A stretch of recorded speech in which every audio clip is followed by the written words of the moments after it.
Hello friends, welcome to dream સરકારી officer Gujarati. આજે આપણે જનરલ સાયન્સનો મોસ્ટ આઈએમપી ટોપિક જોઈશું. એ છે તત્વો, ધાતુઓ અને મિશ્ર ધાતુઓ. હવે તમારી પરીક્ષાની અંદર જો જનરલ સાયન્સ હોય અને આમાંથી પ્રશ્ન ન પૂછાય એવું પણ બને નહીં. આમાંથી પણ એકાદ માર્કનો પ્રશ્ન પૂછાય છે અને પૂછાય જ છે. હવે કયા ટાઈપના પ્રશ્નો પૂછાય તો જુઓ, તમને આવું પૂછાય કે સૌથી હલકી ધાતુ કઈ, સૌથી હલકું તત્વ કયું, સૌથી ભારે તત્વ કયું, સૌથી ભારે ધાતુ કયું, પછી સૌથી સક્રિય ધાતુ કઈ, સૌથી નિષ્ક્રિય ધાતુ કઈ. તો આ ટાઈપના પ્રશ્ન વારે ઘડીએ પરીક્ષામાં બને છે અને આપણે મૂંઝવણ અનુભવીએ છીએ કારણ કે આની અંદર તત્વ પણ હોય છે અને આની અંદર ધાતુ પણ હોય છે. તો આપણે ધાતુ પૂછેલું હોય તો તત્વનો જવાબ લખીને આવીએ છીએ, તત્વ પૂછ્યું હોય તો ધાતુનો જવાબ લખીને આવીએ છીએ. તો બહુ બધું મૂંઝવણ છે.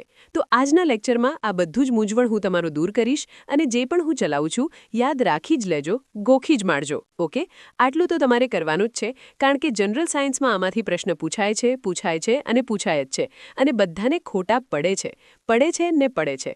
તો આજે આપણે જોઈશું તો આને આપણે તુલનાથી જોઈશું. જુઓ, એક જ સ્લાઇડની અંદર મેં બંને વસ્તુના બે ભાગ પાડેલા છે, તો તમે તુલના કરશો તો સારી રીતના તમને યાદ રહેશે, સારી રીતના એનો તફાવત છે તમે ઓળખી શકશો. હવે જુઓ, અહીંયા લખેલું છે સૌથી પહેલા સૌથી હલકું તત્વ અને સૌથી ભારે તત્વ. આ બાજુ આવી જાઓ તો અહીંયા લખેલું છે સૌથી હલકી ધાતુ અને સૌથી ભારે ધાતુ. તો અહીંયા બે વસ્તુ હોય, ધાતુ પણ હોય અને તત્વ પણ હોય અને બંનેના જવાબ અલગ અલગ હોય. તો ધાતુ પૂછી હોય તો શું જવાબ આવે અને તત્વ પૂછ્યું હોય તો શું જવાબ આવે એ પહેલાં તમે યાદ રાખી લેજો. જેમ કે તમને એમ પૂછાય કે સૌથી હલકું તત્વ કયું. ઓકે, સૌથી હલકું તત્વ કયું તો જવાબ આવશે તમારું હાઇડ્રોજન. બાજુમાં એની સંજ્ઞા પણ લખેલી છે. હાઇડ્રોજનની સંજ્ઞા છે H, પરમાણુ ક્રમાંક છે 1. પરમાણુ ક્રમાંક ઉપર પણ એક વિડીયો આવી જશે જીકેનો, તમે જોઈ લેજો. તો સૌથી હલકું તત્વ પૂછાય તો હાઇડ્રોજન આવશે, પરંતુ સૌથી ભારે તત્વ પૂછાય તો જવાબ આવી જશે તમારું યુરેનિયમ. આ યુરેનિયમને આશા ધાતુ તરીકે પણ ઓળખવામાં આવે છે, જેની સંજ્ઞા છે U. હવે આ બાજુ આવી જાઓ તો સૌથી હલકી ધાતુ પૂછાય તો જવાબ તમારો આવી જશે લિથિયમ, જેની સંજ્ઞા છે Li. પરંતુ સૌથી ભારે ધાતુ પૂછાય તો તમારો જવાબ આવશે ઓસ્મિયમ, જેની સંજ્ઞા છે Os. તો સૌથી પહેલા આ જે ચાર છે એ તમે યાદ રાખી લેજો, તુલના કરીને યાદ રાખી લેજો. તમને સૌથી હલકું તત્વ પૂછાય તો હાઇડ્રોજન લખીશું, સૌથી ભારે તત્વ પૂછાય તો શું લખીશું? યુરેનિયમ લખીશું. પરંતુ તમને સૌથી હલકી ધાતુ પૂછાય છે તો જવાબ તમારો લિથિયમ આવી જશે અને સૌથી ભારે ધાતુ પૂછાય છે તો તમારો જવાબ શું આવી જશે? ઓસ્મિયમ આવી જશે. ક્લિયર? તો આશા છે કે આ ચારમાં તમે મૂંઝવણ નહીં થતા, ચારે ચાર તમે યાદ રાખી લેજો તુલના કરીને. ઓકે, આવી જાઓ આ બાજુ. પૂછાય તમને સૌથી મોટું તત્વ. તો સૌથી મોટું તત્વ પૂછાય તો જવાબ આવશે સીઝિયમ. શું આવશે? સીઝિયમ આવશે, જેની સંજ્ઞા Cs છે. પછી સૌથી સખત તત્વ પૂછાય તો જવાબ આવશે ઇરિડિયમ, જેની સંજ્ઞા છે Ir છે. અને આ જ ઇરિડિયમને મેઘધનુષ ધાતુ તરીકે પણ ઓળખવામાં આવે છે. જે રીતના યુરેનિયમને આશા ધાતુ કહેવામાં આવે છે, એ જ રીતના ઇરિડિયમને મેઘધનુષ ધાતુ કહેવામાં આવે છે. એના પછી વાત થાય સૌથી સખત પદાર્થ. જુઓ, અહીંયા પદાર્થ લખેલું છે, તો સૌથી સખત પદાર્થ પૂછાય તો જવાબ આવશે હીરો. પછી સૌથી ભારે પ્રવાહી. તમને ખબર હોય તો પારો છે એ એક પ્રવાહી છે. પારો તમને ક્યાં જોવા મળે? થર્મોમીટરની અંદર જોવા મળે. તો યાદ રાખજો, સૌથી ભારે પ્રવાહી અથવા તો પ્રવાહી ધાતુ તત્વ. આવું પૂછાય તો તમારો જવાબ આવશે પારો અને પારાની સંજ્ઞા શું છે? Hg છે. શું છે? Hg. એના પછી તમને પૂછાય પ્રવાહી અધાતુ તત્વ. જો પ્રવાહી ધાતુ તત્વ પૂછાય તો તમારો પારો જવાબ આવશે, પરંતુ પ્રવાહી અધાતુ તત્વ પૂછાય તો જવાબ તમારો બ્રોમિન આવશે અને બ્રોમિનની સંજ્ઞા શું છે? Br છે. એના પછી પૂછાય સૌથી ભારે વાયુ કયો છે? તો સૌથી ભારે વાયુ છે રેડોન. રેડોનની સંજ્ઞા શું છે? તો Rn છે. પછી પૃથ્વી ઉપર સૌથી વધુ પ્રમાણ કયા તત્વનું છે અથવા તો કયા ધાતુનું છે? યાદ રાખજો, એલ્યુમિનિયમનું છે. એલ્યુમિનિયમની સંજ્ઞા શું છે? Al છે. અને પૃથ્વીનું સૌથી દુર્લભ એટલે કે મળે જ નહીં એવું તત્વ કયું છે? તો એ છે એસ્ટેટીન. કયું છે? એસ્ટેટીન, જેની સંજ્ઞા શું છે? At છે. તો આ ખૂબ અગત્યનું છે, યાદ રાખી લેજો. આ બાજુ આવી જાઓ તો સૌથી હલકી ધાતુ અને સૌથી ભારે ધાતુ આપણે જોઈ ગયા. હલકી ધાતુ છે લિથિયમ, સૌથી ભારે ધાતુ છે ઓસ્મિયમ. હવે સૌથી નરમ ધાતુ પૂછાય તો જવાબ શું આવશે?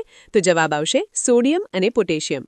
સોડિયમની સંજ્ઞા Na છે, પોટેશિયમની સંજ્ઞા K છે. યાદ રાખજો, પોટેશિયમની સંજ્ઞા P નથી, કે છે. તો પોટેશિયમ અને સોડિયમ એ સૌથી નરમ ધાતુ છે. સૌથી મજબૂત ધાતુ પૂછાય તો જવાબ શું આવશે? ટંગસ્ટન આવશે, જેની સંજ્ઞા W છે. સૌથી સક્રિય ધાતુ પૂછાય, જુઓ, સૌથી સક્રિય ધાતુ અને સૌથી ક્રિયાશીલ ધાતુ, આમાં પણ અમુક લોકો મૂંઝવણ અનુભવતા હોય છે. તો સક્રિય વસ્તુ અલગ છે, ક્રિયાશીલ વસ્તુ અલગ છે. તો સક્રિય અને ક્રિયાશીલ બંને અલગ અલગ છે, યાદ રાખીશું. તો જો તમને સૌથી સક્રિય ધાતુ પૂછાય તો જવાબ શું આવશે તમારો? પોટેશિયમ આવશે, જેની સંજ્ઞા K છે. અને તમને સક્રિયતાનો ક્રમ છે એ તમારી પરીક્ષાની અંદર બને છે. ક્લાસ 3 લેવલે પણ જે સક્રિયતાના ક્રમ છે એ તમને પરીક્ષાની અંદર પૂછાય છે. તો આની નેક્સ્ટ સ્લાઇડમાં આપણે સક્રિયતાનો ક્રમ પણ જોઈશું કે કઈ રીતના સૌથી વધારે સક્રિય ધાતુ કઈ છે અને સૌથી ઓછી સક્રિય ધાતુ કઈ છે, અને આખો ક્રમ આપણે કઈ રીતના યાદ રાખવો ટ્રીકથી એ પણ આપણે જોઈએ છે. આગળ વાત કરીએ સૌથી સક્રિય ધાતુ કઈ અને સૌથી ઓછી સક્રિય ધાતુ કઈ? તો ઓછી સક્રિય ધાતુ છે સોનું, ઓકે, અને જેની સંજ્ઞા છે Au. Ag નથી, Au છે. તો યાદ રાખજો, સોનું, જેની સંજ્ઞા Au છે, જે સૌથી ઓછી સક્રિય ધાતુ છે. એટલા જ માટે સોનાને કાટ લાગતો નથી, કારણ કે એની સક્રિયતા બહુ જ ઓછી છે. આગળ વાત કરીએ, સૌથી વધુ ક્રિયાશીલ ધાતુ પૂછાય તો જવાબ આવશે સીઝિયમ. શું આવશે? સીઝિયમ, જેની સંજ્ઞા Cs છે. અને સૌથી ઓછી ક્રિયાશીલ ધાતુ પૂછાય તો જવાબ આવશે તમારો ફ્લોરિન, જેની સંજ્ઞા શું છે? F છે. ક્લિયર? તો આશા છે કે આટલી વસ્તુ તમારે ખાસ કરીને ગોખી મારવાની છે. આટલું તો તમારે યાદ કરી જ લેવાનું છે, કારણ કે જનરલ સાયન્સમાં આ ટોપિકમાંથી પ્રશ્ન પૂછાય છે અને પૂછાય જ છે. હવે વાત કરીએ આપણે સક્રિયતાનો ક્રમ. જેમ કે સૌથી સક્રિય ધાતુ કઈ હતી? પોટેશિયમ હતી. સૌથી ઓછી સક્રિય ધાતુ કઈ હતી? સોનું હતી. તો આનો આખો ક્રમ તમારે યાદ રાખવાનો છે, કારણ કે પરીક્ષાની અંદર ઘણી વખત આની સક્રિયતાનો ક્રમ તમને પૂછાઈ ગયો. તમને શું કરશે?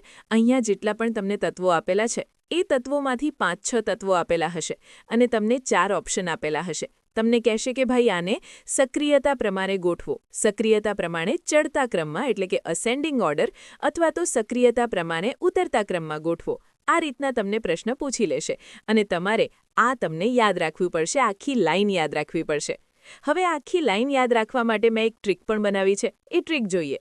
સૌથી પહેલાં તો આ જે તત્વો છે એ જોઈ લઈએ. તો જુઓ, ધાતુ તત્વોની વાત કરીએ તો K, Na, Ca, Mg, Al, Zn, Pb, Cu, Hg, Ag અને Au. તો K નો મતલબ શું થાય? પોટેશિયમ થશે. Na નો મતલબ સોડિયમ થશે. Ca નો મતલબ કેલ્શિયમ થશે. Mg નો મતલબ મેગ્નેશિયમ થશે. Al નો મતલબ એલ્યુમિનિયમ થશે. Zn ઝિંક થશે. Pb નો મતલબ થશે લેડ, જેને શીશુ પણ કહેવામાં આવે છે. Cu નો મતલબ કોપર થશે. Hg નો મતલબ મર્ક્યુરી એટલે કે પારો થશે. Ag નો મતલબ સિલ્વર થશે અને Au નો મતલબ શું થશે? સોનું થશે. સૌથી સક્રિય ધાતુ કઈ છે? તો સૌથી સક્રિય ધાતુ છે પોટેશિયમ. અને સૌથી ઓછી સક્રિય ધાતુ કઈ છે? તો સોનું છે. એ આગળ આપણે જોઈ ગયા. હવે આ ક્રમ કઈ રીતના યાદ રાખીશું? તો એના માટે અહીંયા એક ટ્રીક લખેલી છે. પોસા કેમે અજી લડે કામ શું શું? આટલું યાદ રાખી લો. શું? પોસા કેમે અજી લડે કામ શું શું? જો કઈ રીતના યાદ રાખીશું? તો પો છે, પોથી થઈ જશે તમારું પોટેશિયમ. સાથી થઈ જશે તમારું સોડિયમ. કેથી થઈ જશે તમારું કેલ્શિયમ. મેથી થઈ જશે તમારું મેગ્નેશિયમ. અથી થઈ જશે એલ્યુમિનિયમ. જીથી થઈ જશે તમારું ઝિંક. લડે તો લડેથી થઈ જશે તમારું લેડ. પછી કાથી થઈ જશે તમારું કોપર. મથી થઈ જશે તમારું મર્ક્યુરી. સુથી થઈ જશે સિલ્વર અને બીજા સુથી થઈ જશે તમારું સોનું. તો આ રીતના તમે યાદ રાખી શકો છો કે પોસા કેમે અજી લડે કામ શું શું. ઓકે, જેનાથી તમે આ જે તત્વો છે, ધાતુઓ છે, એના તમે સક્રિયતાનો ક્રમ તમે સરળતાથી યાદ રાખી શકો અને યાદ કરવાનો છે, કારણ કે પરીક્ષાની અંદર તમને આ રીતના સક્રિયતાનો ક્રમ પણ પૂછાય છે. ક્લિયર?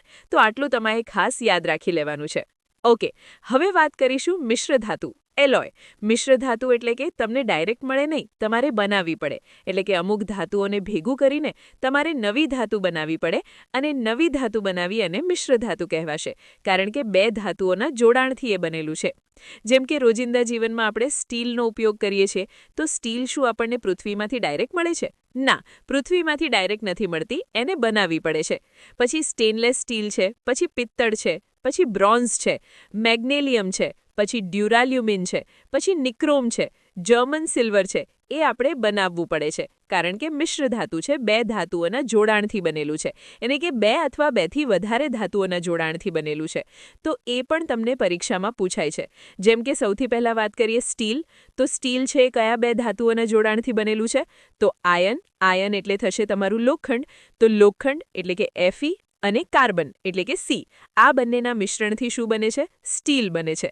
સ્ટીલના ઘણા બધા ઉપયોગો છે, વાસણ છે અને ઘણી બધી જગ્યાએ સ્ટીલનો ઉપયોગ થતો હોય છે. આગળ વાત કરીએ સ્ટેનલેસ સ્ટીલ. સ્ટેનલેસ સ્ટીલ કઈ રીતના બને છે? તો એક તો આયન એટલે કે લોખંડ, પછી ક્રોમિયમ એટલે કે Cr અને નિકલ એટલે કે Ni. તો ક્રોમિયમ, નિકલ અને આયન આ ત્રણેય ભેગું કરીએ તો શું બને? તો સ્ટેનલેસ સ્ટીલ બને, જેનો ઉપયોગ વાસણ અને બ્લેડમાં થાય છે. એના પછી વાત કરીએ બ્રાસ. બ્રાસને આપણે પિત્તળ પણ કહીએ છીએ. તો પિત્તળ અથવા તો બ્રાસ કઈ રીતના બને છે? તો કોપર અને ઝિંકને તમે ભેગું કરો તો શું બને? બ્રાસ એટલે કે પિત્તળ બને, જેનો ઉપયોગ યંત્ર અને સંગીતના ભાગો બનાવવા માટે થાય છે. આગળ વાત કરીએ બ્રોન્ઝ, જેને આપણે કાંસુ પણ કહીએ છીએ. તો બ્રોન્ઝ અને કાંસુ છે એ કઈ રીતના બને? તો કોપર અને ટીન ભેગું કરવાથી. જુઓ, કોપર અને ઝિંક ભેગું કરો તો પિત્તળ બને, પરંતુ કોપર અને ટીન ભેગું કરો તો શું બને? તમારું કાંસુ બને, એટલે કે બ્રોન્ઝ બને. વાત કરીએ બ્રોન્ઝનો ઉપયોગ, તો બ્રોન્ઝનો ઉપયોગ મેડલમાં થાય છે. તમને બ્રોન્ઝ મેડલ જે 3જા નંબરે આવે એને બ્રોન્ઝ મેડલ આપતા હોય છે. પછી પૂતળા બનાવવા માટે થાય છે. એના પછી વાત કરીએ મેગ્નેલિયમ. જુઓ, મેગ્નેશિયમ નથી, મેગ્નેલિયમ છે. તો આની અંદર બે શબ્દો જોડાયેલા છે, એલ્યુમિનિયમ એટલે કે Al અને મેગ્નેશિયમ એટલે કે Mg. તો એલ્યુમિનિયમ અને મેગ્નેશિયમના જોડાણથી શું બને છે? મેગ્નેલિયમ મળે છે. તો મેગ્નેલિયમનો ઉપયોગ શું થાય છે? તો વૈજ્ઞાનિક તુલા બનાવવા માટે થાય છે. એના પછી વાત કરીએ ડ્યુરાલ્યુમિન. ડ્યુરાલ્યુમિનની વાત કરીએ તો એમાં મિશ્ર ધાતુ કઈ કઈ છે એ યાદ રાખવાની જરૂર નથી, પરંતુ એમાંથી એમ પૂછાય છે કે શું બને છે? તો પ્રેશર કુકર અને એરક્રાફ્ટ બને છે. તમને પ્રશ્ન આવો પૂછાય છે કે પ્રેશર કુકર નીચેનામાંથી કઈ મિશ્ર ધાતુથી બને છે? તો ડ્યુરાલ્યુમિનથી બને છે. અથવા તો એરક્રાફ્ટ છે એ કઈ મિશ્ર ધાતુથી બને છે? ડ્યુરાલ્યુમિનથી બને છે. આગળ વાત કરીએ નિટિનોલ. નિટિનોલ જે એક મિશ્ર ધાતુ છે એ કઈ બે ધાતુના જોડાણથી બને છે? તો નિકલ, Ni અને ટાઇટેનિયમ, Ti. તો નિકલ અને ટાઇટેનિયમ ભેગું થવાથી નિટિનોલ બને છે, જેનો ઉપયોગ હાડકાના ક્લેમ્પ બનાવવા માટે થાય છે. તો હાડકાં છે એ હાડકાના જોડાણ ઉપર જે ક્લેમ્પ આવે છે, ઓકે, તો એ ક્લેમ્પ શેના બનેલા હોય છે? તો નિટિનોલના બનેલા હોય છે. એના પછી વાત કરીએ નિક્રોમ. તો નિક્રોમ છે એ નિકલ અને ક્રોમિયમના બનેલા હોય છે.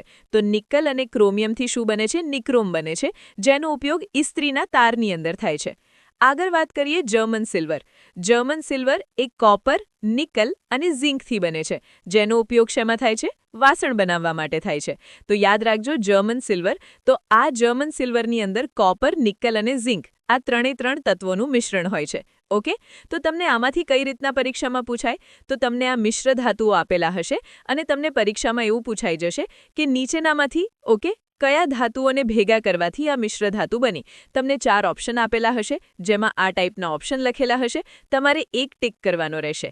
ઓકે, તો ખાસ આપણે યાદ રાખવાના છે. અને અમુક જે સ્પેસિફિક એના ઉપયોગો છે, જેમ કે પ્રેશર કુકર છે, એરક્રાફ્ટ છે, પછી વૈજ્ઞાનિક તુલા છે, પછી સિમ્પલ વસ્તુ છે સંગીતના ભાગો છે, તો જે અગત્યના છે હાડકાના ક્લેમ્પ છે જે અલગ દેખાઈ આવે છે, તો એ તમારે ખાસ યાદ રાખવાના છે કે ભાઈ હાડકાના ક્લેમ્પ શેમાંથી બને છે?